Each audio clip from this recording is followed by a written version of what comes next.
the Overman Warrior Podcast.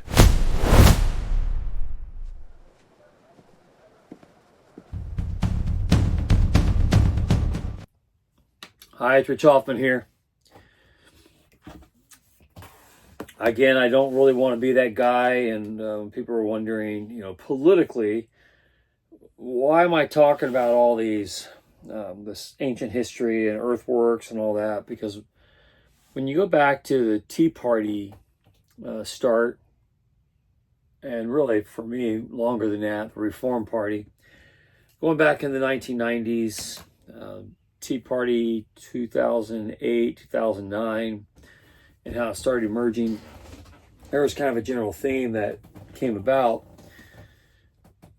that a lot of people didn't pick up on at the time.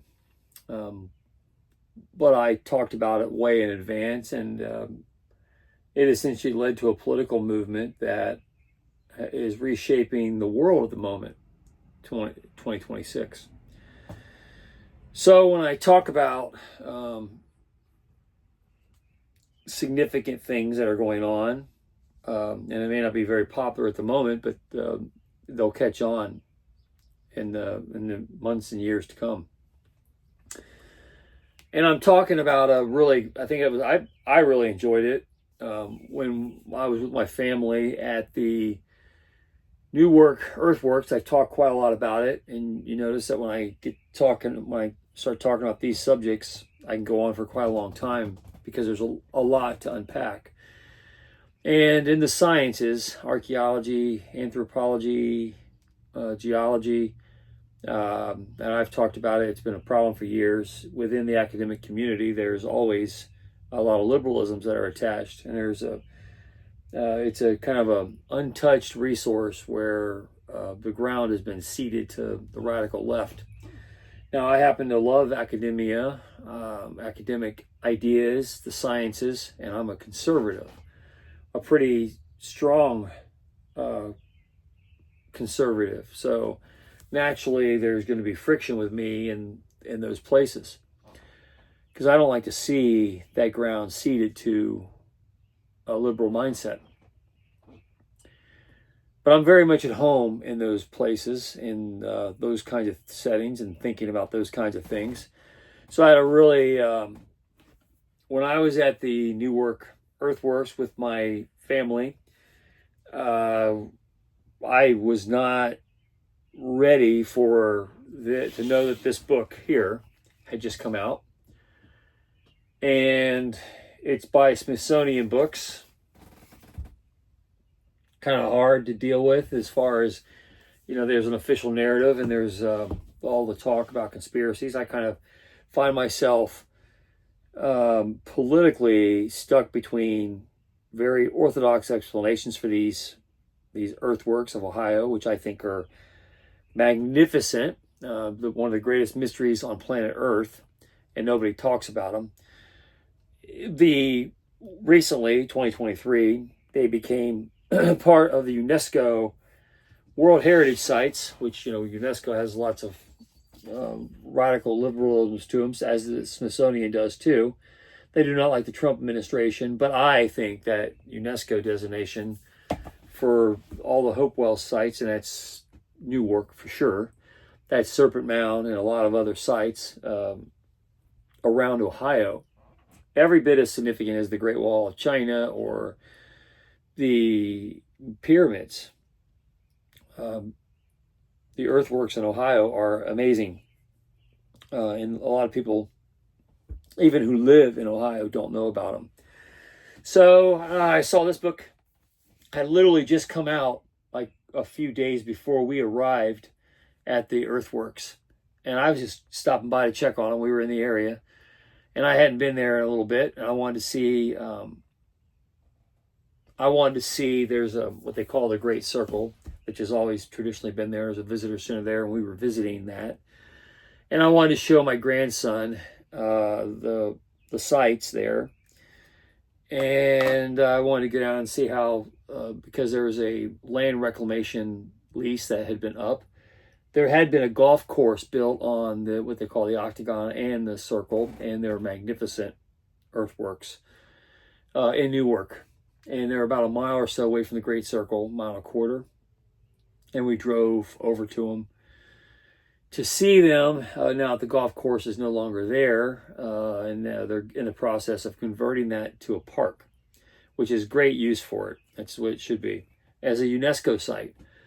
So UNESCO sites, I've spoken, about one thing between Avebury in England and Stonehenge. Stonehenge was kind of taken over by the English heritage guys, which is really good.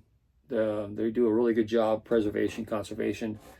And the Stonehenge site these days feels a lot like going to an amusement park. You have a ticket booth to go see it, and they have a very nice gift shop. I bought a lot of nice books in that gift shop, and it's really an extraordinary thing. I love it. I think it's great for conservation, preservation, study, sciences, for people to become aware of cultural heritage in a way that they may not think normally would affect them, but they come to it in through preservation efforts. And I'm a big fan of what the English heritage people have done at Stonehenge. And with UNESCO designated the Earthworks of Ohio in a similar category, the opportunity for great preservation is there. And then this guy, John Hancock, put together a marvelous book with Smithsonian Books, and they're putting their arms around the Earthworks of Ohio in a way I think is very healthy. And this book is beautiful. I mean, it's wonderfully done. And if you don't know much about it, you can go online and learn a lot about the earthworks and the mounds of Ohio. I've talked about them extensively over the years. And this book captures them in a way I think finds a really good balance. And I think John Hancock, who was an architecture professor at University of Cincinnati, and he retired and found himself for another 20 years, 25 years, going all over the place, studying the mounds because of their architectural value, not necessarily the archaeological value. And he wrote a few books. This one that I just showed, and then this travel guide. And that's him down here. And it's basically a travel guide to all the cool mounds all over Ohio. There's other guides out there, but one thing about these is this is where a lot of the other guides are done by what they call conspiracy theorists, and I tend to like those guys a lot because they're thinking about things when they're told not to.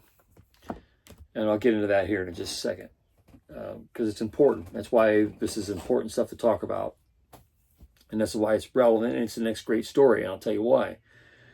And yeah, it rolls into my Politics of Heaven, why I sat down and wrote a book about it, because people don't really have context for why these things matter. So I bought this book. I was very happy to get it. I thought it was, I've watched this stuff for years. I've had interest in these things for around 4 decades. I've essentially been waiting for someone to write this book for 4 decades. Usually the mounds are covered. They're covered as kind of a conspiracy. Oh, who made Serpent Mound, and who made these Newark earthworks, and what can we understand about that culture? And you don't have to get into the giants, the skeletons that are found in the mounds, or the trade with faraway cultures. I was surprised that in this book, John Hancock covers some of the conspiracies by walking a fine line. Talk about the copper mines of Lake Superior, which is conspiracy theory territory. We talk about trade with faraway places. I've often said that the Wilmington tablet was probably interacting with the Olmec culture, the art of the Yucatan Peninsula and central Mexico 1,000, 2,000, 3,000 years ago. Olmec culture was likely migrating up the Mississippi. And then, of course, institutionalized science says there's no proof of that. Well, I was very surprised that John Hancock was able to put together this book get it through the editors at the Smithsonian and talk about things like the copper mines in a legitimate way, because it's a legitimate issue. Copper mines of Lake Superior are dating to around 5000 BC, about the same time as the Wendover people in Florida that I've been talking about. And so you had advanced trade in North America involving copper, which a lot of people are saying inspired the Bronze Age in Europe, because there was trade going on, and all this infusion of copper into the world market created the Bronze Age. And then, of course, there's a lot of, and again, we'll get into that in a minute. That's why this is important. Because when you're talking about politics and you're talking about how information is flowed, why is this an important topic? Well, unfortunately, and I've said this too, I didn't necessarily want to be the one to have to sit down and explain this to anybody. I enjoy these topics. I like studying these things. I like going to visit the mounds. I love that this guy, John Hancock, wrote this wonderful book, travel guide. There's a lot of places in Ohio you can go. Here's what the Newark Earthworks look like. This is why they're so amazing. And they had a golf course built on top of it. You can see that. And there's a lot of mathematics, very advanced mathematics in it. And this had a whole golf course on it. And now that golf course is gone. They're going to turn it into a nice park. And yes, everybody should visit them. And we were visiting those earthworks, and this book had come out. And usually when a book like this comes out, and the normies, I call them the normies, when the normies get a chance to look at it and figure out what it means, because most people don't know about these earthworks, what their significance is. They just think, oh, Indians used to be in the region and this is what they left behind. I think it's actually much more complicated than that, much more significant, which is why I like seeing that UNESCO is getting involved with these sites. There's 8 of them, 8 preserved sites in Ohio. Serpent Mound, Newark being a couple of them, a couple of the big ones. But there's a lot of significant sites that deserve recognition, and I think it's one of the great mysteries of the human race. But then you go down the political rabbit hole, and what I found out was that after I bought this book and I started reading it, I noticed on the Fort Ancient site that they were going to have John Hancock come and speak at Fort Ancient. So I went down to go see John Hancock at his book signing and lecture. And I tend to like those things. I like going to those things. I like the scientists that come out, the archaeologists, the geologists, the engineers, who are typically geeking out on these kinds of things and are wondering why did they build this advanced mathematical properties into these earthworks. Because the Newark site would have taken roughly 3 million labor hours to build.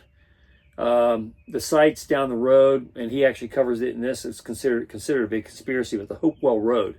It's like a 60-some mile road, an embankment, a road that was built that connects Newark to the Chillicothe sites. And in Chillicothe, there's like over a period of 20 miles, there's a whole bunch of earthworks like what I just showed you in that region, all with mathematical precision, all along the Scioto River. And it's a mystery as to why they're there. And there was acknowledgement that there was trade going on in this region, what they call the Hopewell ceremonial earthworks. Hopewell was not an Indian tribe. It was a time period around just after 50 AD or so, around the time that I talk about the Essenes publishing the Dead Sea Scrolls. So you had all over the world lots of things going on around 50 to 500 AD, 50 BC, 500 BC. First temple, second temple period in Israel. In that same time period, you had these earthworks going on. And so there was a lot of interest in alignments to the stars and measuring things to very specific cardinal directions. Tracking of the moon over an 18.6 year cycle, which would take a long time to observe for continuity.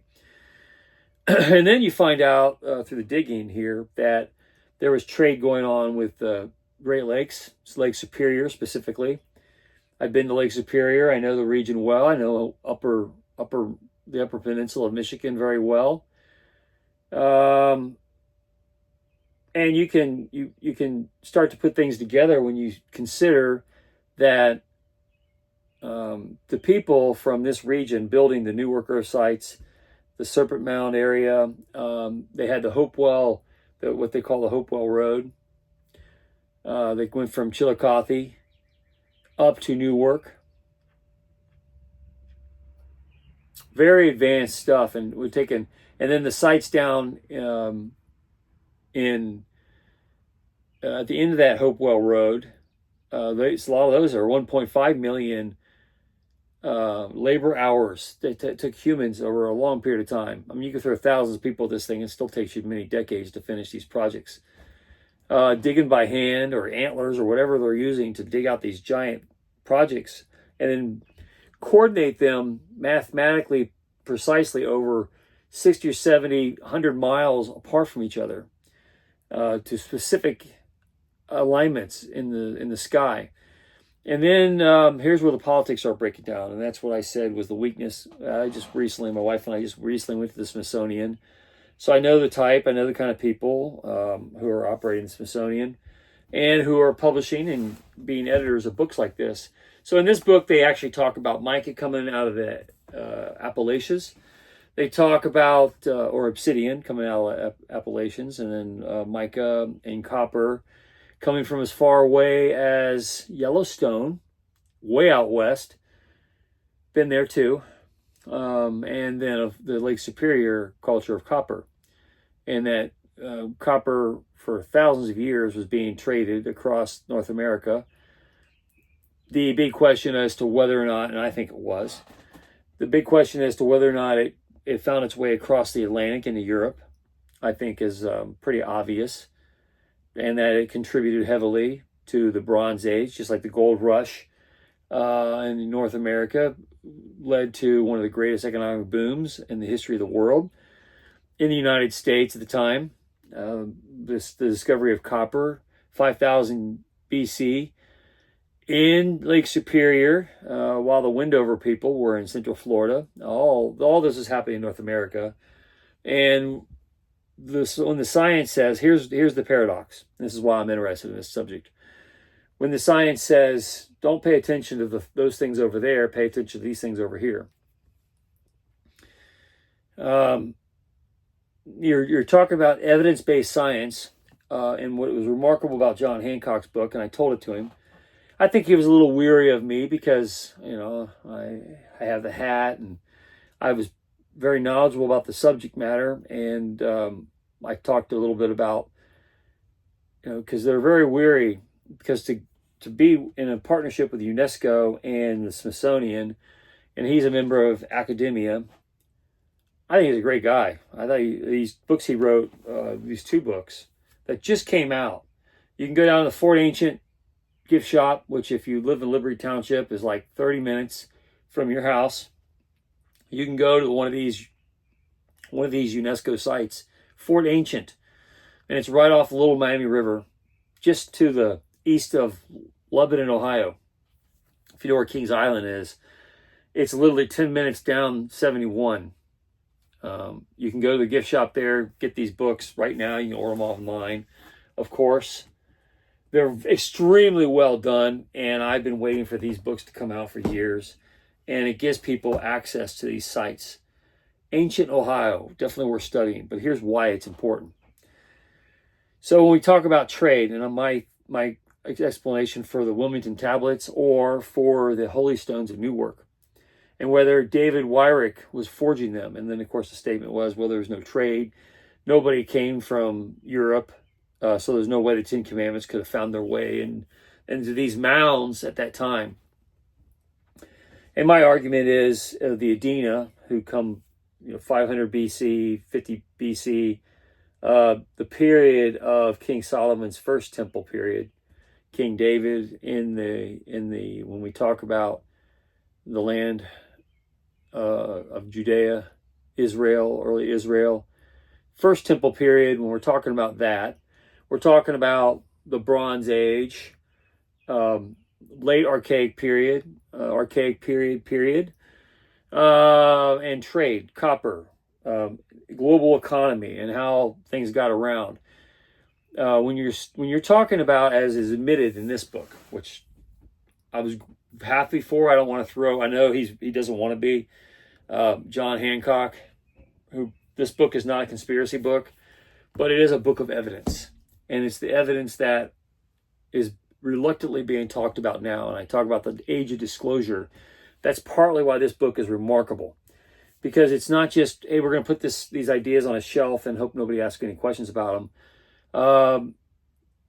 The left is being forced to talk about things they've never wanted to talk about. They've never wanted to talk about before, and that's a very political movement. So when we talk about the politics of heaven, and you're trying to get answers, the leveraging of behavioral science into those realms is bringing about a movement that I think is great. And I don't think UNESCO would have looked at these sites even 10 years ago and given them any kind of credence. But because Trump's been in office, they're very anti-Trump. There's a desperation to use the indigenous people argument as a way to invalidate the creation of the United States. So if you're the board at UNESCO, of course you're going to look at it and say, hey, here's some evidence that indigenous people should have never been destroyed by a conquering culture, the Judeo-Christian movement, Western civilization. Pour them, let's make these sites and preserve them. And that's what they're up to in the background.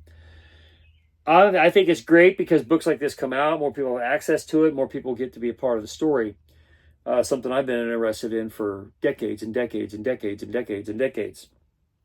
However, the reason why it's politically significant and why we're getting to that point is my argument, and I'm sure John Hancock would not. And I think that's why the more we talk, the more he's like, uh-oh, are you one of those guys, the giant skeletons people, the ancient aliens people? Because I don't want to deal with you. You know, I talked to all these Indian tribes. Some of them, according to him, half of them are all about, hey, promote us, talk about us.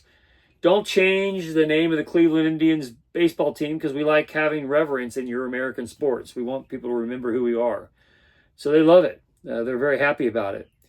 And then the other half of them are like, hey, take the pictures of your Indian relics out of your book because they have magical properties. And we don't want those magical properties being used against us in the court of public opinion. So take all of our relics out of your museums, rebury them.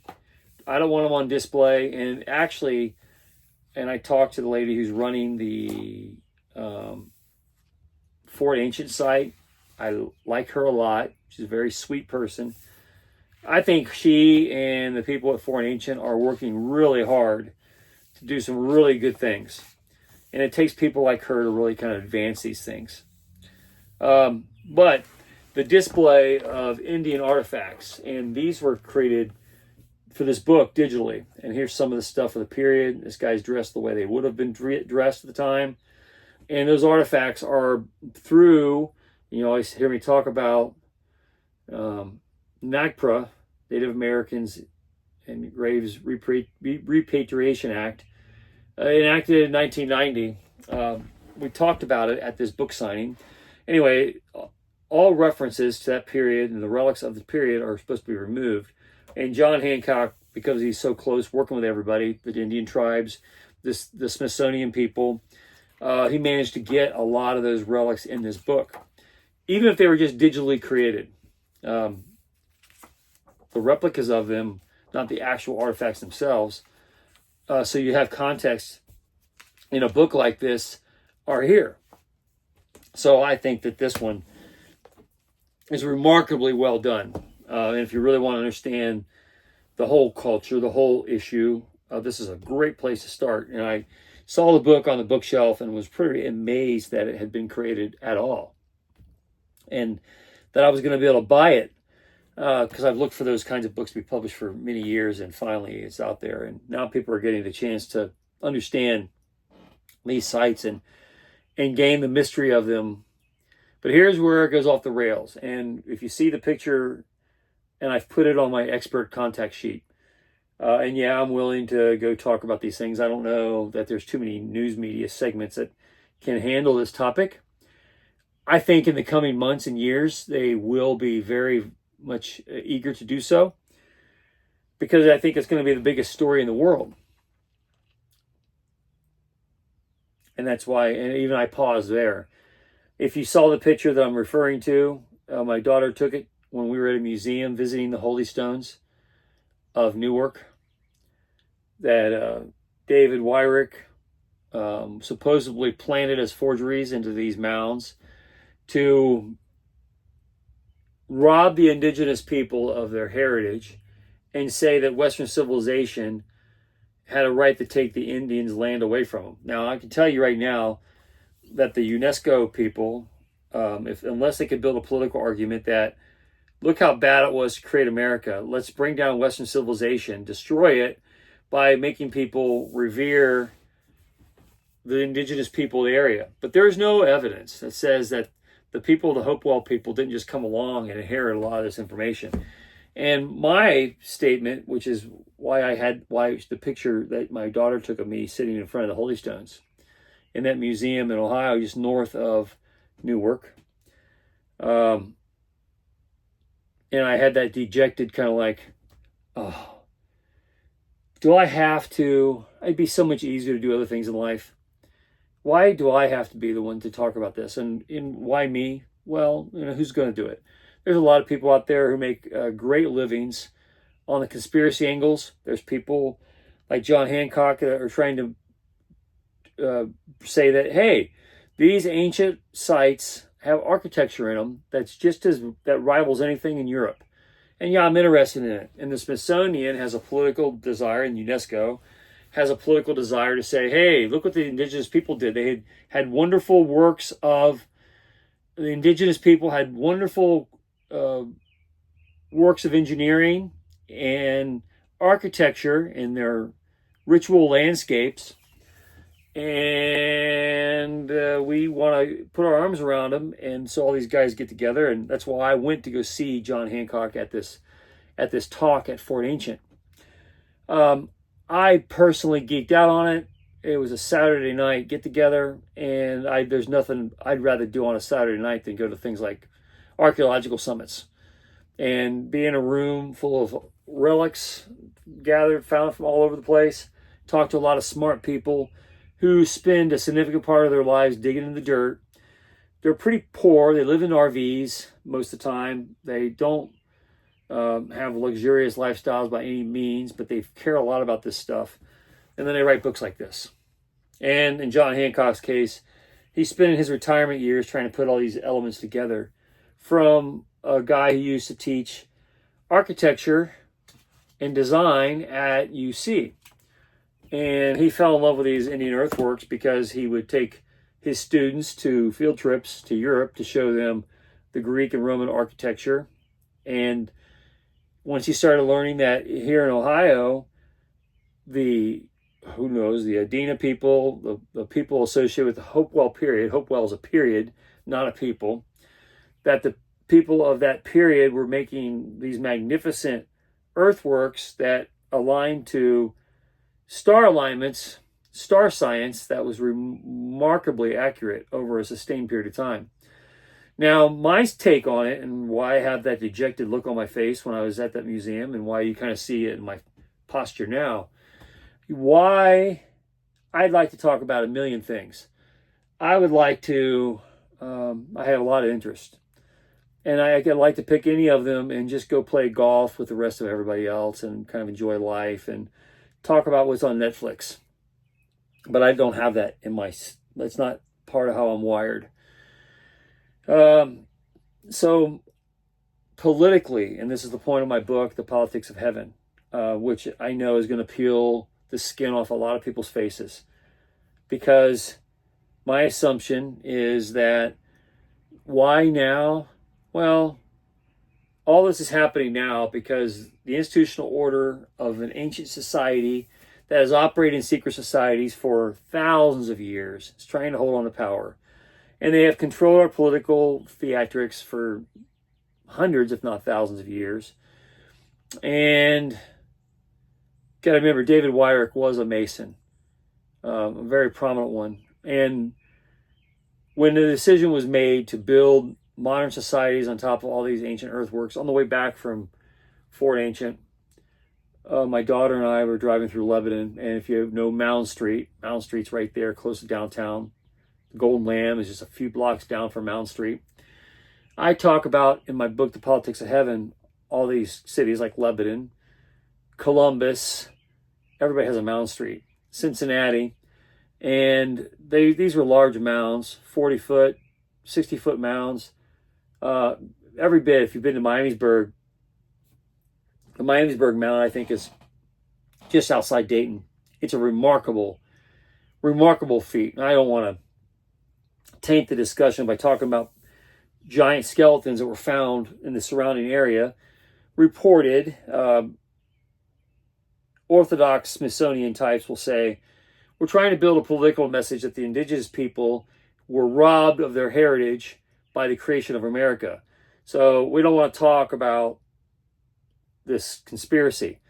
And I agree with people like there's a lot of modern commentators on YouTube these days. Timothy Alberino comes to mind because I think he's doing some brilliant work connecting Christian thought, biblical advocacy, because you got to remember the Bible is one of the greatest relics of history ever preserved, confirmed with the Dead Sea Scrolls over a long period of time. And I root for people like him to do well. I really like Timothy Alberino, even though he's not a big fan of the new Spielberg movie, Disclosure Day, which I am. I think the work of people like him, when you take what Timothy Alberino's doing and the Blurry Creatures podcast guys, what they're doing, what the work John Keel has done over the years, Mothman Prophecies, and then you have people like John Hancock. My task, even though I personally love guys like this, and I really enjoy talking to him, I think he's a really solid guy. I'd like to encourage everybody to go out and get these books. Don't take what I'm saying and just run with it. Go get your own. Go visit the sites. This book here is a treasure. Go buy this. Put this in your car, and when you're like on a Sunday afternoon, honey, what do we want to do? I'm bored. Do you want to go to the mall and just shop? And I like capitalism. Go to the mall and shop and go buy some stuff.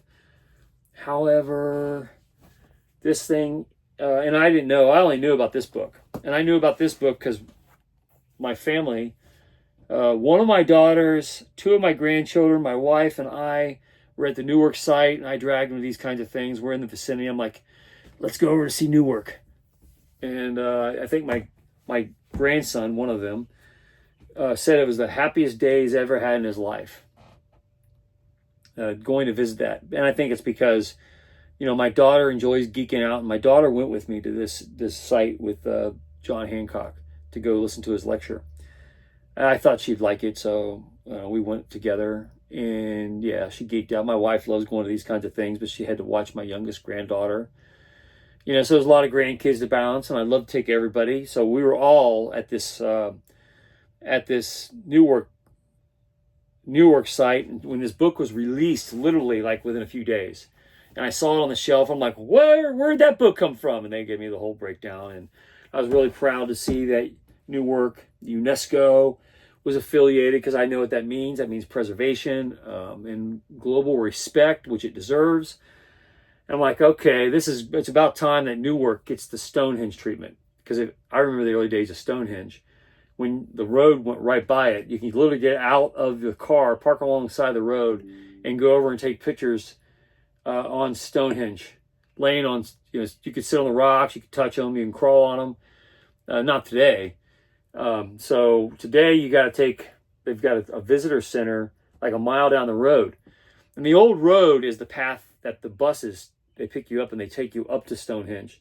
The old road that used to go by it is partly, that road has still been intact, so the buses use it.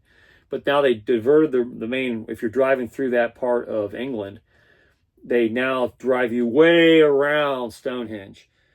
And but I'm a huge fan of it, and I go there and I hear people, and I saw there's a lot of archaeologists, the Francis Pryor types, which I love Francis Pryor. They all have their RVs and their camping vans parked on a fence line because there's animals. There's a lot of grazing that goes on still on the site around Stonehenge. And they have their cars with their on-site. They do all their on-site archaeology at Stonehenge, and they live in their RVs. And I typically love those people, even though we're politically not aligned. Now, I was getting ready to say something about the lecture, and maybe I'll say something. Maybe I will say something about it. I obviously ooze conservative value, and I think John Hancock, he approached me in the lobby because he saw my shirt. He knew that I had just been, and we talked about the Newark site, which is heavily featured in this book. I think it's one of the most magnificent sites in the world, even compared to the pyramids, which I'll talk about a little bit. I'm going to give my take on the pyramids because it's Joe. If you listen to Joe Rogan podcast, you can't. He talks about all these and their conspiracies, but I see it as helpful dialogue to understand why these UNESCO sites, the good sides of UNESCO, not the political sides that might be socially destructive, why they're important. And these sites, and this is what makes everybody's faces melt, and this is why I wrote the book, The Politics of Heaven, and I would do a lot better in life, career-wise, if I just played the game and stayed off the hot topics. But that's not, I'm not that person. For whatever reason, I was gifted verbal ability and a natural enthusiasm, which is contagious, and people find it a great way to communicate. And I use my verbal ability to break down barriers that otherwise would be there from people who otherwise wouldn't talk to each other. And yeah, I will talk about my interaction. You can imagine, I doubt that there was a single conservative at this Fort Ancient lecture. Everybody was in academia. Most people were professional scientists working in the fields, archaeology, geology, anthropology, and John Hancock, of course, a retiree, a former professor at University of Cincinnati of architecture. And he's right. These are magnificent works of architecture, but the question remains, where did they get the information? Because you can say, and that's the point of the book, and he never, and I wanted to go hear him, and I wanted to talk to him about it. I was shocked that he wrote such a good book and got through the Smithsonian editors. And I said, just coming from the Smithsonian Institute in Washington, D.C., the art and science, or the Museum of Natural History there, the greatest weakness they have is they've dug into kind of the mid-1800s science of rejecting Christian migration as Western civilization into the New World, North America, at the expense of indigenous people. It's a really nice museum right outside the Capitol, the Museum of... It's actually in this book. They talk about it, and I just recently saw it. I knew it as soon as I saw the picture. I don't normally get people to sign my books. I did have John. He did sign my book. Yeah, he's there, so I wanted him to. When he wrote this one, I know when he wrote it, he was kind of weary of me. And after we talked a little bit, and he signed this one, you can see he was loosening up a little bit. Happy trails.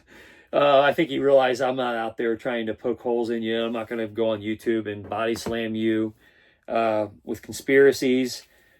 I see a tremendous amount of value in people like John Hancock and the archaeologists that were at that event. I personally love them. I have a lot of value for them.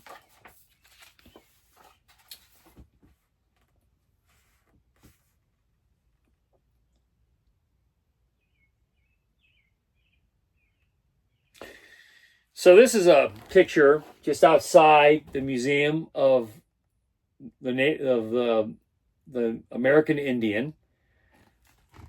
This museum is kind of an adobe-looking structure that is right outside the Capitol. You probably see it on TV. If you've ever been to the Capitol, just walk across the little green area there. It's the last building on the mall, closest. It's on the southern side of the mall, very close to the Capitol building, and where all the congressmen have their offices. It's right there. If you're living in my region and you had to go see Warren Davidson at his office in D.C., which I have, you got to walk right by this place. And they have out here this circular pattern, which you see in petroglyphs all over the West. I'm talking about Three Rivers. This kind of circular pattern is very common.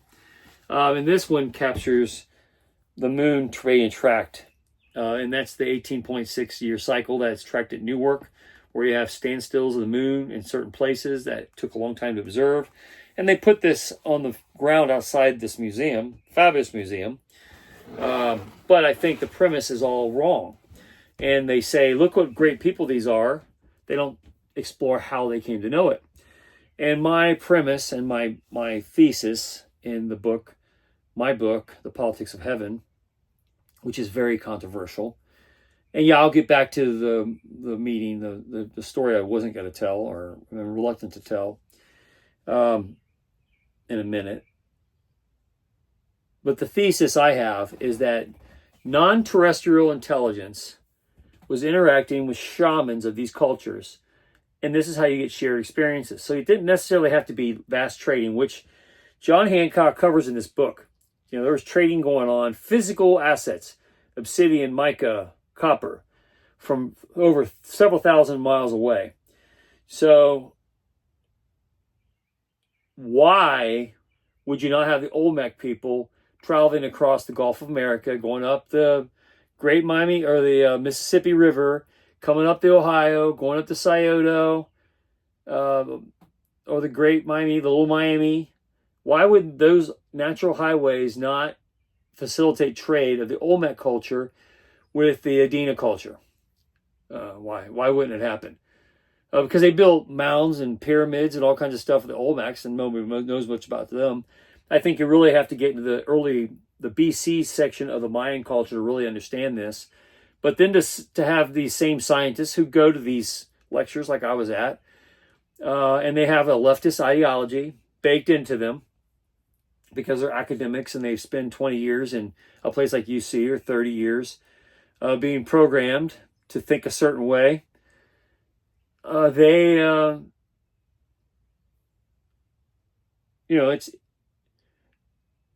get criticized a lot about my natural enthusiasm. And I will say that, I'm the kind of person I could walk through the flames of hell and find some benefit in it. That just it's an instinct I have. It's a habit. It's always been there. I've always had the ability to talk to people who otherwise you might fight with, and break down barriers, and have and people who know I do all these things. I talk openly. And I can afford to do it because, I'm not someone, I don't have a show on Fox News, not because I haven't been invited to be. You can believe me, I've had offers to run multimedia campaigns, and you get paid a lot of money for it. But the difference between me and not to take anything away from them, but like the Jesse Waters of the world who did spots on Bill O'Reilly, and then when the clock hit their time, they ran Bill O'Reilly off because he was very successful and he was a challenge to the management structure of Fox News as Roger Ailes was dying off. Always the new people want to get rid of the old people and replace them with their own people. That's natural. And Bill O'Reilly's making far more money than he ever made on his own. You got to understand that's the nature of corporate culture, and I chose to stay off that path on purpose. I chose not to go there. Now, sometimes those people might end up in my backyard They may choose to affiliate with me, but I haven't chosen to affiliate with them. I don't go to them. They usually come to me. And then when they want to start imposing all their garbage onto something I've been doing, of course there's going to be conflict. But people assume that I have these strong ideas, so I'm going to fight and just seek to destroy everybody. And quite the contrary, I'm one who looks for ways to find common ground, and I have a natural optimism that finds ways to break down those barriers, so I can go into something like this and not say, "You guys are a bunch of leftist liberal losers. I hate the Smithsonian. I hate UNESCO because they're anti-Trump." Instead, I'm going to be like, I think we both share a common question here. And I when I was talking to John Hancock at this lecture, and I think that's why he was a little weary of me at first, and I think he opened up a little bit as we talked more. You can see the difference in the way he signed my two books, because one was signed earlier in the evening, and the other one was signed very late in the evening. And I think he understands, I'm not out to hook him with controversy and conspiracy theories that are going to destroy his work and commitment to these things. I think there's lots of room for the serious science that these guys go and do. They need to go. We need archaeologists. We need science. We need well-funded science. I want UNESCO to back these sites because I want people to go and make their own decisions. I want people just to understand they exist and that they had advanced mathematics in them that came from somewhere. And they were in the middle of a very remote region at the time. But yet they're speaking a very similar language as you saw at Stonehenge around the same time period of construction, the pyramids, and then, of course, the rise of the Jewish faith and Kabbalistic practices that ignited a lot of secret societies that have been trying to preserve themselves in Western civilization. And that the conflicts, that if you peel away all the layers, the conflicts are really deep and ancient about who started what. But I think you find common maniacal characters, non-human, that could be spiritual. Everybody's throwing around demons these days as carriers of knowledge, possessing people. We know through disclosure efforts, the movie Disclosure Day, I think is very significant. When I talk about Timothy Alberino saying he did not like the Spielberg film, but you're going to find that people like David Flynn, who wrote books about the seeding of Earth from people from Mars. Why now? Because all this stuff's coming out and the pressure is on, the political movement's on, because we're going to be on the moon soon. We're going to be on Mars soon, and things I say decades in advance usually age very well. My kids tell me all the time, "Dad, when I was 7 years old and you said this, and this were going to happen. Now I'm 35, 36, 37 years old. Wow, how did you know?" People are going to be saying the same thing. Decades from now, these videos are going to age well. People are going to find out, whoa, there's this stuff on the moon. Who put it there? Whoa, what's all this stuff on Mars? Who put it there? And I would say this. Go to these Hopewell Earthworks sites and say, whoa, who put this here? And if it makes UNESCO happy and the Smithsonian people happy and people who want to, if the Indian tribes want to say, that's our ancient culture, our people came from those areas, I'd say they're migration cultures, just like, and that's not to, take a page out of David Wyrick's conspiracy theories. But I think what you have, anytime you have a culture that is purposely interacting with supernatural resources, the occult, you don't know who you're talking to. You really don't know if it's God answering or some conspirator. People don't like to think about that. They want to think when they're praying, I'm praying, God's answering me. But the Bible is full of supernatural interactions where the characters are interacting with a supernatural being. And in these cultures, the Hopewell cultures, the Earthworks, and you can go and see some of these relics of Native Americans. And here's the conspiracy. And this caused some consternation when I was at the lecture. And I'll tell you the story here in a second. And I don't mean to run on too long about this, but these are important things. Because we're talking about the subtext to context. And call it a natural gift. Call it whatever you want. My ability to bridge people who normally wouldn't talk to each other is one of my superpowers. A lot of people talk about the last Superman movie. The movie, what's Superman's greatest power? It was his goodness. His best superpower was his wanting to do good. He was a good guy. That's a superpower. I'd say my superpower is the ability to be in the pits of hell and say, you know what?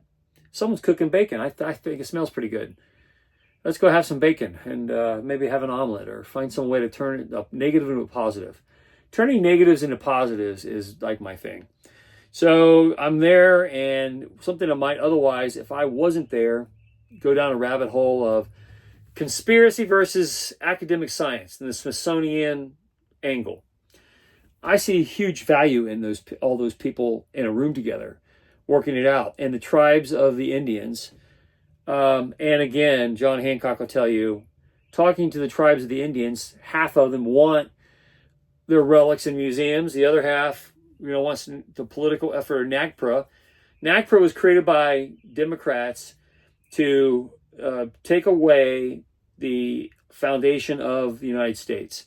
And I think it should be repealed. It was brought about in 1990, right on the heels of showing the movie Dance of the Wolves to the Washington, D.C. culture. They had a screening out there for lawmakers, and a few days later, they enacted NAGPRA, Native Americans Repatriation Act.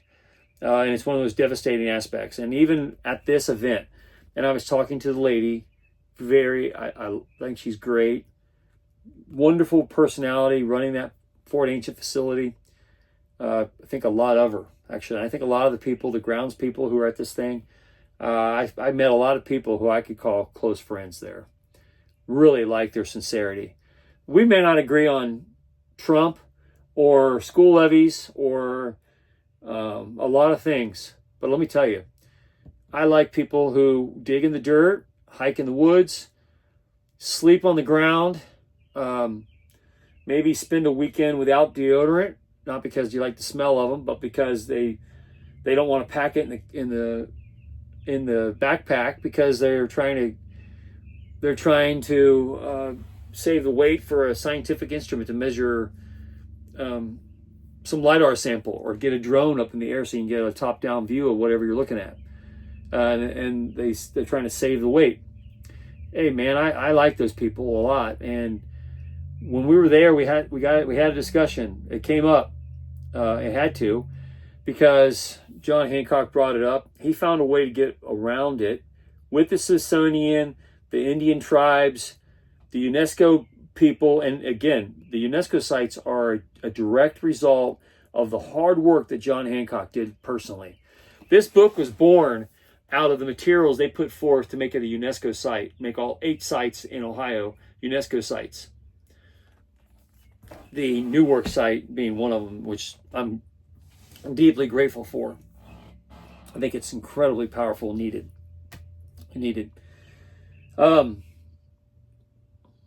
They took his notes that they submitted to the UNESCO board and essentially made this book out of it.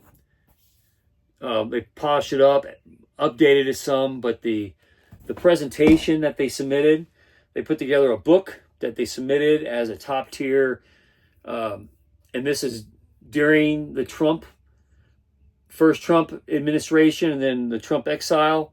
All this stuff was going on, and UNESCO was like, we don't want anything to do with the United States because they elected Trump.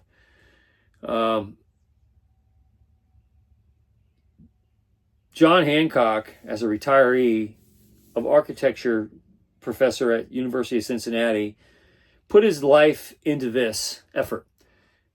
And I appreciate people like him. And I can agree to sit down and talk about the things we agree on, which is what I do. That's why the power of positive thinking is so good. Trump does it. Trump can talk to anybody about anything. And he typically finds the positives in whatever he's doing, People who are looking for ways to pit people against each other want to point out the differences. They like to stay in the negative. I find my superpower is staying in the positive and finding ways to bring people together. And let me tell you the good story about this. So the conversation went where this is why I went to attend this thing, because I had questions about NAGPRA. I wanted to know what the Fort Ancient people were going to do about it, and they're trying to comply. And I asked them flat out, I said, and this is to the person that's running the museum, and this is with John Hancock there, and he just went through all this stuff with the tribal leaders and the Smithsonian people and the UNESCO people. So I got to ask my question. This is not some email tag thing. This is us at a lecture on these topics, on these books, in a wonderful building there at the Fort Ancient facility. Conference room full of archaeology. I was geeking out.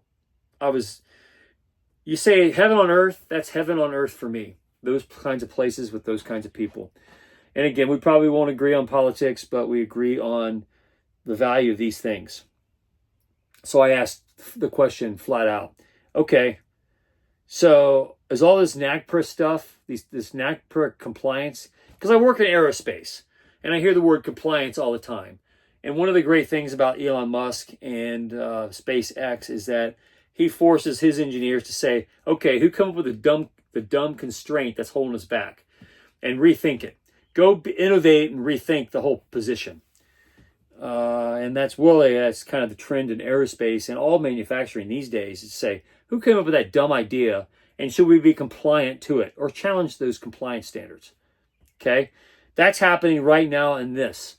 And it's happening because you've got two competing forces going together. The need to know, the public's desire for consumption, and vacant of data, they're going to come up with conspiracy theories to fill the void of their curiosity. So books like this bring people to physical evidence, which is always good. It's always better to talk about physical evidence than the conspiracy. But if you're going to have a political effort that takes the evidence away, then you're going to naturally get conspiracies that's going to drive the interest. Because people look at these things and they say, that's interesting. I don't have any evidence to fill the void. You can get these books and get a lot of evidence. And the evidence that they do have is worth far more than all the conspiracies put together. And I'll say that ahead of what I'm getting ready to say, which is my jaw-dropping revelation that I think is unique to me, and why I'd rather do a lot of other things in life than be the one to say it. But at this site, I said to the people running the museum and in front of John Hancock and the audience there, full of lots of very smart people, probably not a single one of them was a Trump supporter, but a lot of them are piecing together, hey, there's something really mysterious about these earthworks that deserves serious consideration. And it's not enough to just say, hey, let's say they're indigenous people, they had great knowledge. How'd they get that knowledge? We don't know. We just want to attribute it to them and then use that as a political statement to say America should never have been created. And we're going to hang our hat on indigenous people and say, we destroyed their culture. Here's evidence of all their great things they did. Dismantle America. And then get a bunch of purple-haired people eaters protesting at a Antifa rally, the creation of America, and burning American flags. All right, so right next to my daughter and I at this lecture were people who were clearly not Trump supporters. I would say they were levee supporters, the kind of people that I fought with at the Lakota levees, people who absolutely despise me. Okay, so when we're at the lecture, I had a whole stack of books like I always do, and I put them next to the chair between my daughter and I. I took my hat off, put the hat under my chair, because you're inside. I had people. I was sitting kind of in the front. There were a lot of people behind me, and I didn't want them to have to look over my hat to go to see John Hancock speaking. So I took my hat off, put it under the seat, like I always do at these kinds of things. And I was so eager when the lecture was over. I already had this book, and John went out to go sign. And I don't get many people to sign books. I do have signatures from J.D. Vance.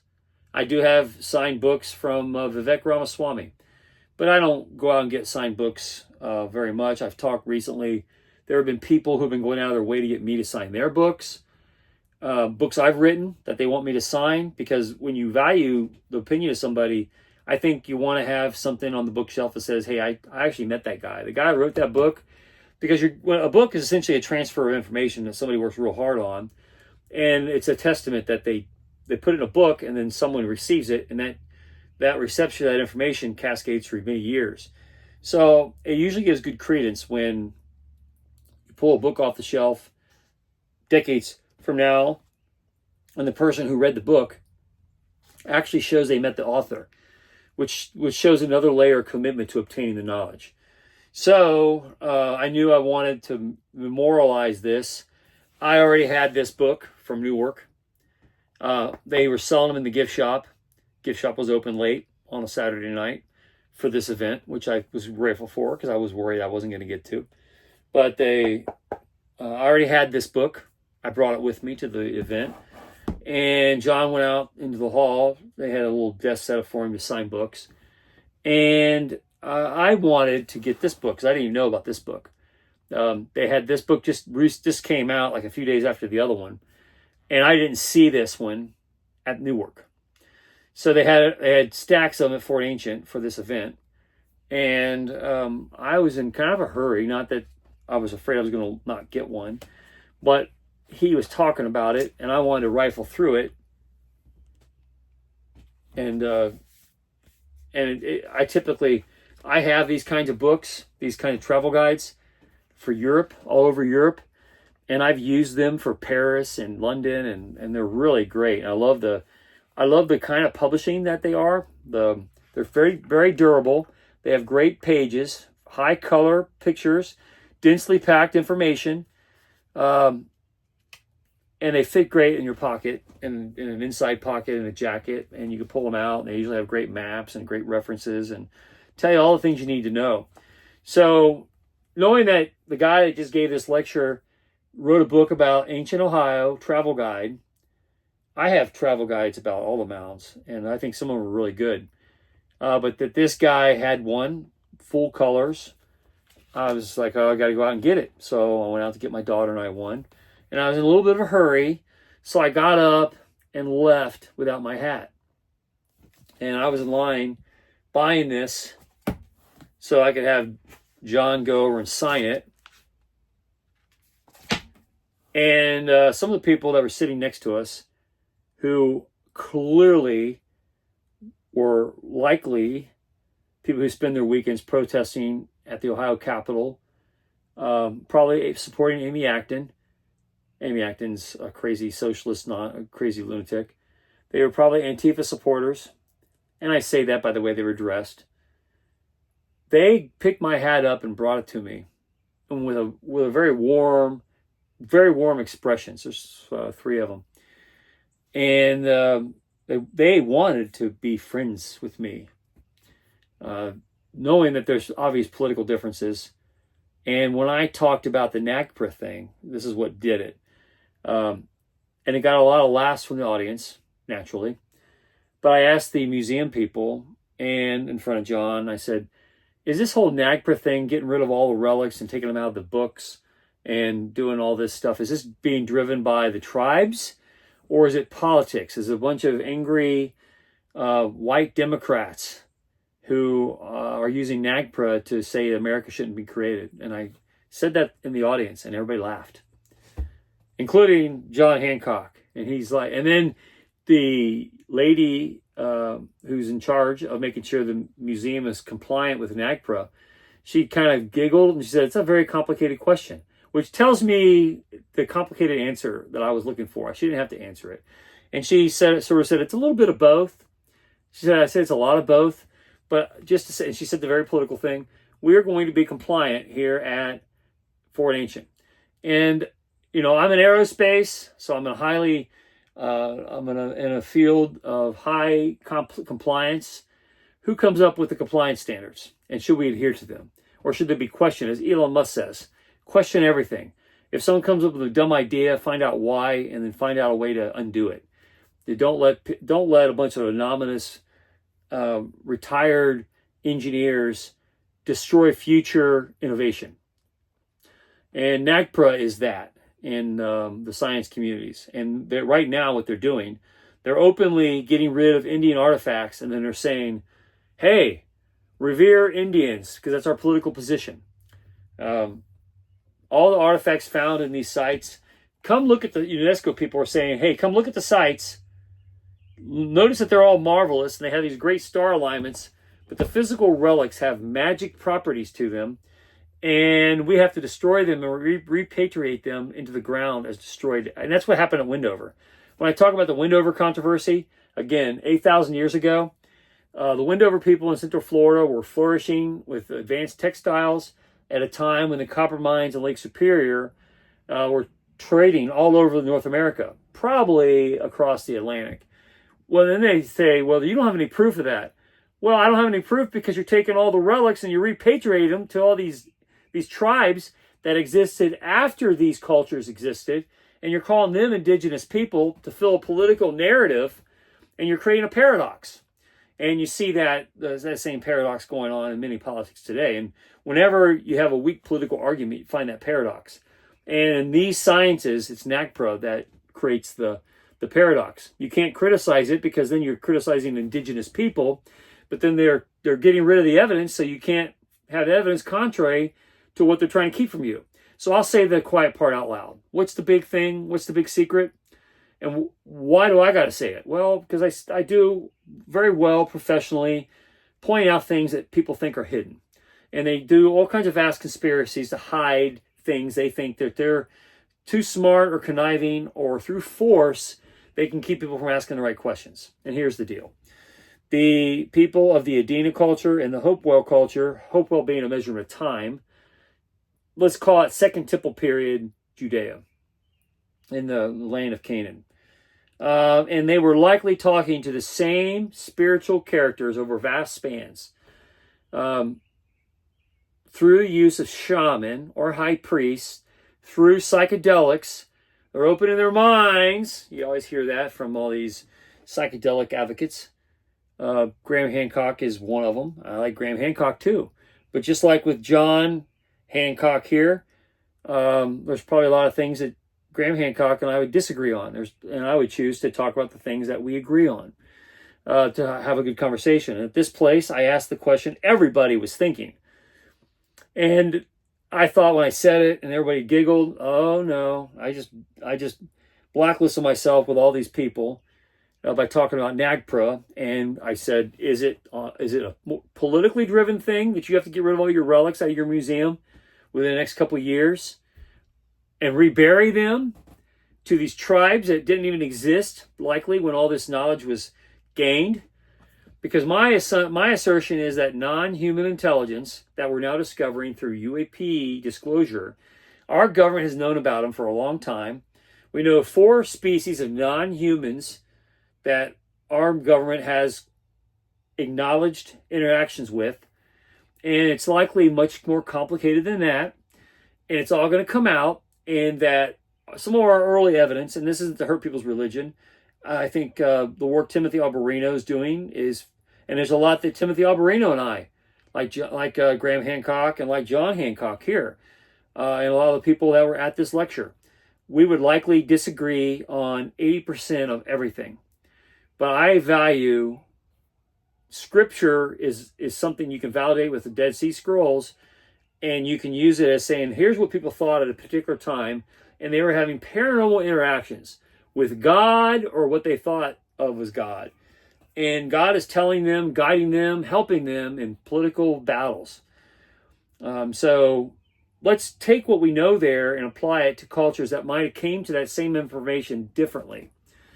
Was God interacting with the people during the Hopewell period?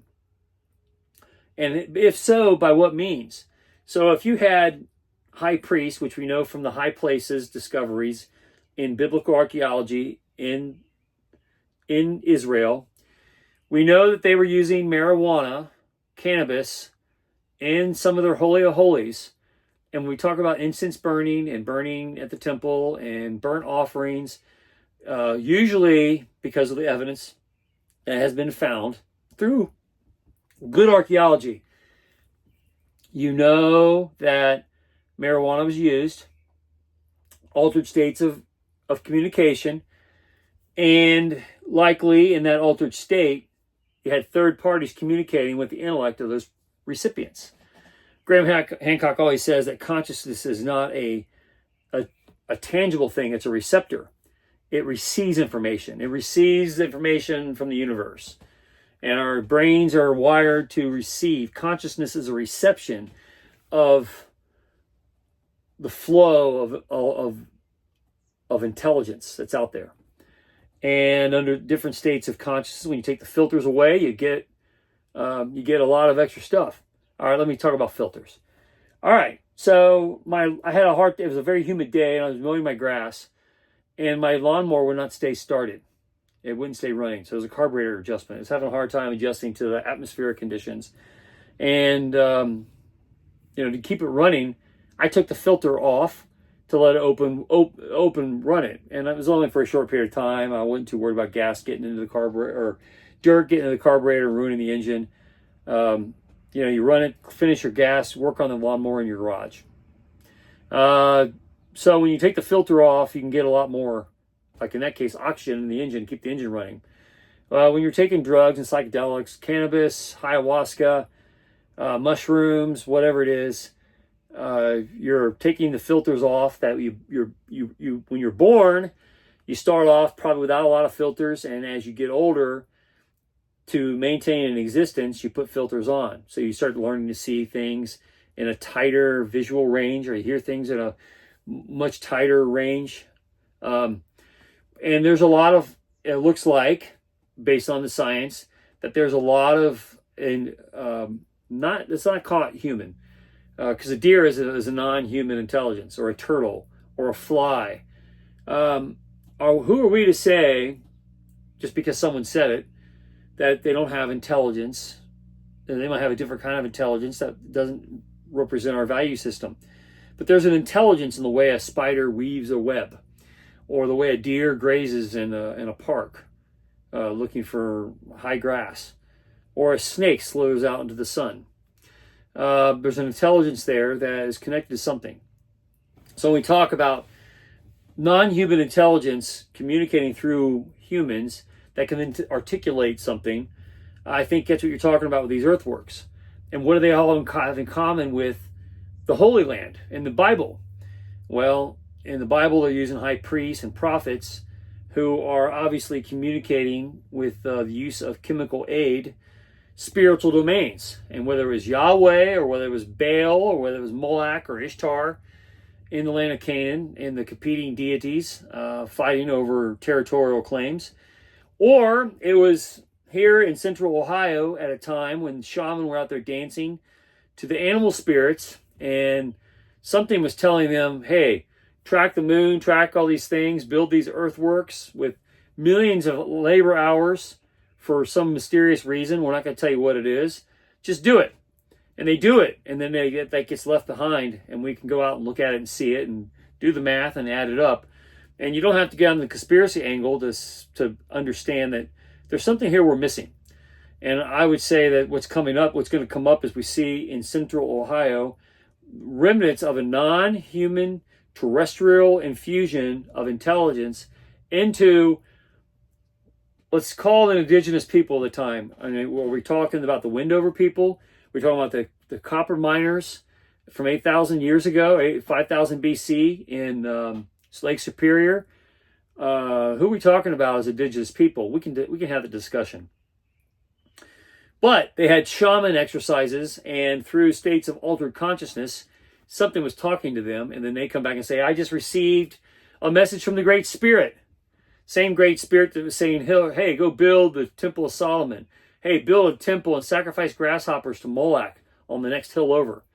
Hey, sacrifice Isaac over here on this mountaintop called Mount Moriah.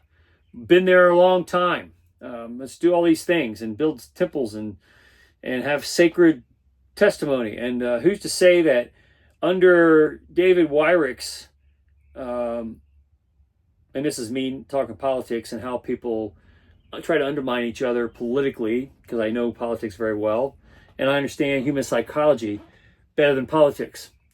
Who's to say that under the painkiller medicine that David Wyrick was taking, some evil entity didn't jump in his head and say, hey, you want to really stir things up and cause trouble, and let's help cause a civil war that can undermine this race of people. Plant some holy stones, put the 10 Commandments on some stones and put them in those earthworks and really get people stirred up. Or they were actually conveyed to, because the boxes they were found in date to the same period as the mound construction themselves, to the Hopewell period, that the holy stones were found in, and that the same information, call it Yahweh, was speaking to Moses, and he was speaking to some shaman out here in this middle of Ohio, and they're writing the 10 Commandments on a rock and putting them in these earthworks. We don't know. And we don't know because NAGPRA is trying to destroy all the relics, so we can't study them, because they create a political element that Democrats had introduced with NAGPRA to keep anybody from discovering the truth. And what's that truth? The same reason they were against the space program. And that is, you're going to get to the moon. Buzz Aldrin said it himself. We're going to get to the moon, and it's going to be like 2001 Space Odyssey. You're going to see these abyss. Who put that abyss there? Who put these signs of of some sort of intelligence prior to the advent of human civilization? Why are they on the Mars? Why are they on the moon? Why are they on these weird asteroids out in the solar system? Why is there archaeology on Mars? And you know what? Because we're going to go there. No one can stop it.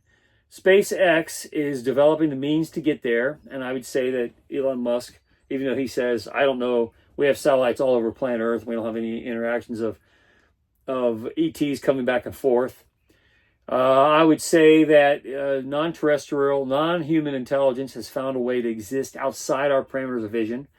I know somebody who just went out to Area 51, did a really good, I'll probably do a whole commentary on it, did a really nice podcast on Area 51, and they were out in the middle of the desert, and they saw a shadow cascading across the desert floor. And if you've been out there in Nevada in this open area, outside Area 51, there were no clouds in the sky, so there was nothing casting a shadow that large in that area. So the assumption is, well, there's cloak technology, and I think we all can feel pretty confident in that there's been a development of cloak technology. If you look at the wraparound screens like they use on the Galaxy phones from Samsung, or even your iPhone, the little thin screen that carries all your images, that same technology has likely gone on in the background and advanced to a point where they actually can project an image over a surface and then replicate the image behind it so that it looks completely cloaked. The Predator kind of cloning technology. And that you can look in a blue sky and not necessarily see something very large that's cloaked hovering there, but the sunlight might not be able to go through it because it's a solid object, and that it was casting a shadow on the desert floor. And I just saw a report on it. In fact, I'm looking at it right now. The lady who was out there just sent me a message as we're talking. So more on that. I'm sure that's an interesting thing. But I think that what you have is and this is the hard part to say out loud, especially when you're talking to people who are legitimate scientists and looking for evidence. But then you've got a political effort that's trying to throw the evidence away as fast as you find it. And then no one's supposed to ask questions as to why. You're supposed to assume, okay, here's the dialogue that's been given to us. We're going to accept it. American creation bad, creation or the violation of indigenous people. America should have been created. Here's the published stains. So no one discovers otherwise, like that the people who founded these sites weren't indigenous people the way we think about them, but they were very tall people who came from off-world. They may not be completely human. Or they may have mated with humans in a way that biologically found itself producing offspring. And they were very tall, and they were all over the world. And they're in all these mounds. I talked about St. Augustine's great book, where he talks about from 420 AD, where it's a city of God. And he talks about, even then, when they were uncovering the tombs of the ancients, that they were large people all over the place and they were found abundantly. And that was before the creation of archaeology. And he reports in that book, and I don't think it's fiction, he's reporting the events of the day. 420 AD, the fall of the Roman Empire, and people are going all over the Mediterranean, uncovering the tombs of the previous kings, and they're finding out that they were giants. And the conspiracy, as Timothy Alberino points out, there's a vast conspiracy in the United States by these same people who put forth NAGPRA to keep us from discovering any of this. And as quickly as they're doing it, and I talked to museum people at this event, why are you guys having to remove all your Indian artifacts? I think they're great. And John Hancock, I am very grateful that you found a way to put some of them in here because the context is important in the scheme of things. Why are you getting rid of them? Why are you reburying them? To make a political order happy? And the person running the museum at Fort Ancient said to me, I said, is it a political thing or is it the tribes of the Indians who are raising a stink? And she said, it's a little of both. And everybody laughed because they all know the tension in the room. They all know the unsaid thing. And, I just said that quiet part out loud, which that created attention, and I thought I blew it, and John Hancock wouldn't say anything to me on the way out. But he did, and we had a nice talk. I think he's still a little weary of me as I was leaving. He's like, oh, you're one of those guys. I'm going to get in trouble somewhere. I'm going to be plastered all over YouTube, and I don't want the negative press. I want people to enjoy this. I put a lot of my effort into it, and I think he certainly did. And not as a demeaning topic, but as from a normie's perspective, I think he wrote these books that deserve a lot of credit. And they give people access to something that's truly miraculous. And we need to study it. And I think the evidence is going to come out. It's going to be similar to what we see on the moon and Mars. The artifacts left behind, these hope wells, we can attribute them for political reasons to an indigenous people. I'm not getting hung up on that. I think people need to know, hey, they were there and someone built something very advanced and they had very advanced knowledge. How'd they acquire it? I'd say they acquired it through shamanic practices, speaking to spiritual entities, non-human intelligence that has a political motive. So the reason my book, The Politics of Heaven, is so controversial is it actually goes to the level of trying to untangle the political movements of spiritual entities themselves. Just like we might sit down and say, what's the political motive of Amy Acton or David Pepper or Vivek Ramaswamy or Warren Davidson or the Trump movement, MAGA? What's J.D. Vance going to be doing? What's Marco Rubio going to be doing? What are they doing on Capitol Hill? What's the political motives behind the lobbyists of K Street? I actually go to the trouble to identify the political motives of non-human intelligence. And to my understanding, that doesn't exist anywhere in the world. I kind of wish it did, so I wasn't the only one. And I feel like I have to write this now because just like these UNESCO sites coming about, the mounds, the Hopewell Ceremonial Earthworks, the story isn't whether you dig into them, you find relics, artifacts of giants from yesteryear, or relics that point to a culture that's much older and rivals biblical context, or whether or not we're finding biblical references like the Holy Stones in North America during the same Second Temple period that the Dead Sea Scrolls were recording through the Essenes, the efforts of scriptures, and the Ten Commandments from the Jewish faith that were in the Holy of Holies in the First and Second Temple period. Reverence to the Ten Commandments, and that those Ten Commandments showed up in the Holy Stones here in the same artifacts. Were they hoaxes or were they legitimate? Well, if you throw away the evidence, how are you supposed to find out? And NAGPRA, introduced by Democrats and proposed by Democrats and advocated by sites like UNESCO and the Smithsonian, political advocates like those who are trying to erase the evidence as fast as we're trying to seek the evidence. Really, the story that it conceals is once we get to Mars and once we get to the moon, we're going to find out, oh, we're interacting like we found out with these. Why now the UAP files? It wasn't because of Steven Spielberg's Disclosure Day. Steven Spielberg made a fantasy movie, a fictional story that I thought was good because it introduces concepts that people should be talking about, haven't been, and it makes it mainstream and doable. And it all of a sudden gives credibility to a lot of people who've been out there, like Jim Marrs in his Alien Agenda book, and all the people who've been whistleblowers at Roswell for years, and whistleblowers at Wright Pat, and Timothy Albrino is the latest group of that. Yeah, these are real things, and we need to be talking about them. And the evidence is going to come out more, you gather. And NACPRA is not going to be able to put the evidence back in the bottle as fast as it's going to be discovered, which is why they hate conspiracy theorists, because they don't have control. They control the museum.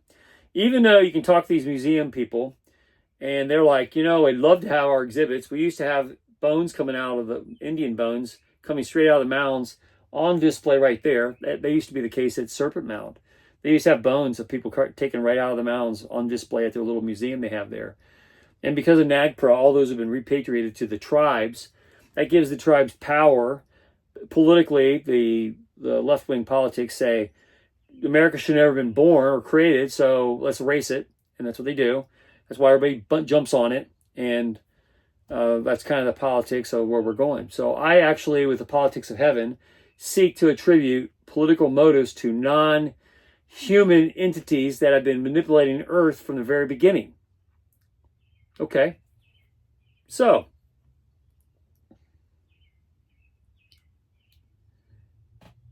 what do we do with all that? Well, I'll write a book and I'm going to go get evidence. I'm not going to be afraid of that evidence. And if I see people there who disagree with me politically, I'll make friends. And I made friends at the event. I liked it. I thought it was a great event. A great event at the Fort Ancient site.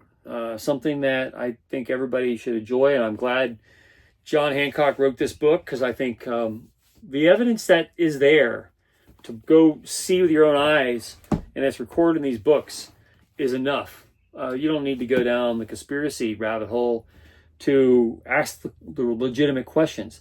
And I think it all comes out anyway. And when it does, people are going to want books like what I'm writing, The Politics of Heaven, to understand how they fit into the whole thing. I don't think it throws the Bible out by any means, but I think you need to understand what the political motives are of non-human intelligences and why they were manipulating indigenous people through shaman practices to have star alignments. Why? Those are the questions that you need to ask, and I go out of my way to answer them. And it's highly controversial, and I didn't wake up out of bed saying, hey, I think I want to do that.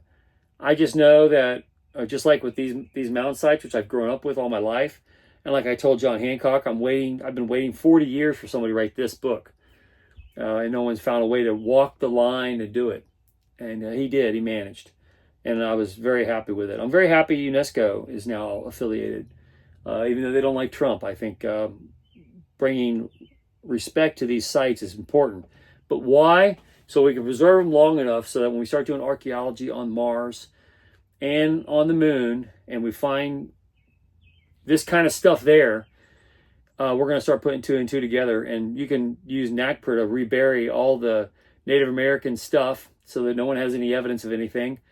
So you can't unpack any of this scientifically. You're untying your shoes as fast as you're tying them, which is a obvious control tactic politically, and it happens in every control culture that's trying to undermine a previous culture.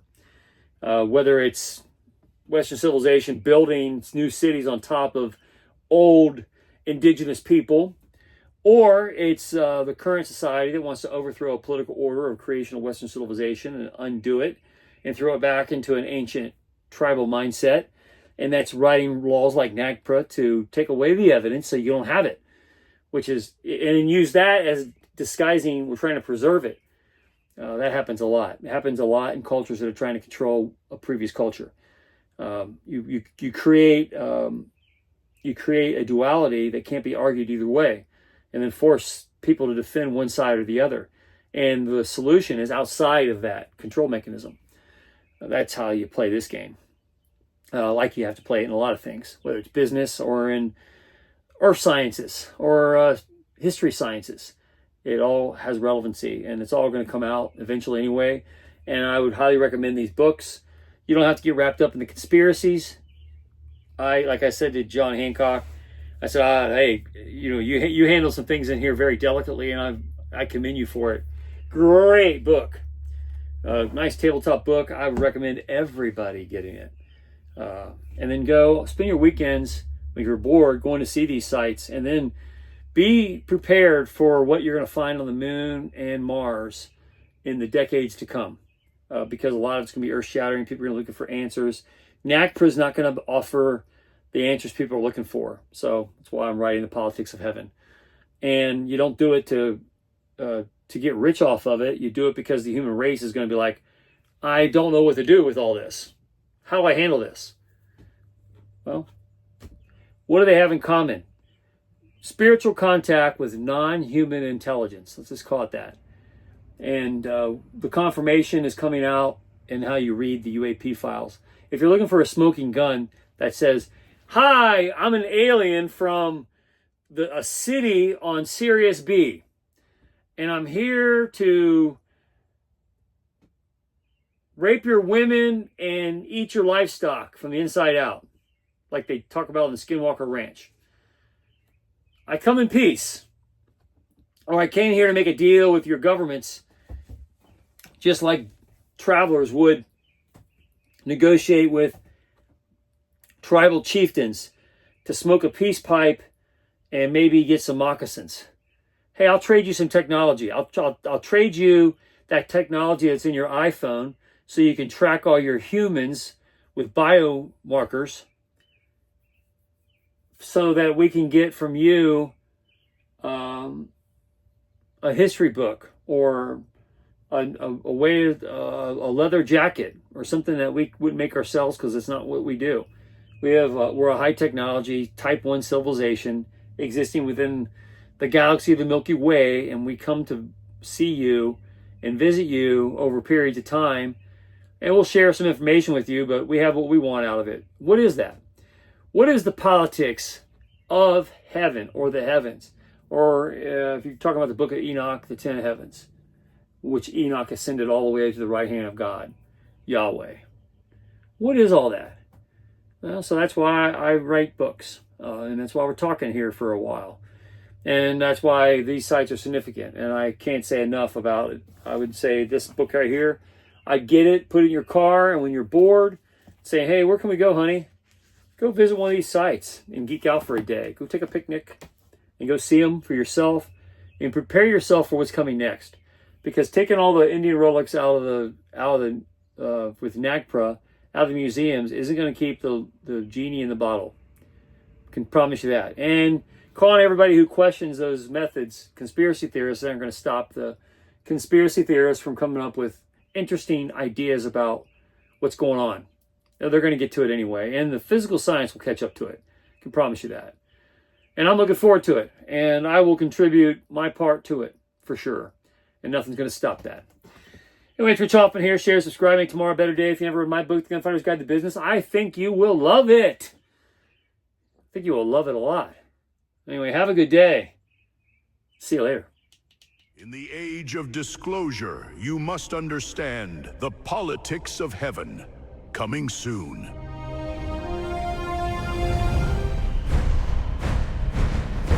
Coming soon. The politics of heaven in 2027. A treasure hunt through heaven and all human history.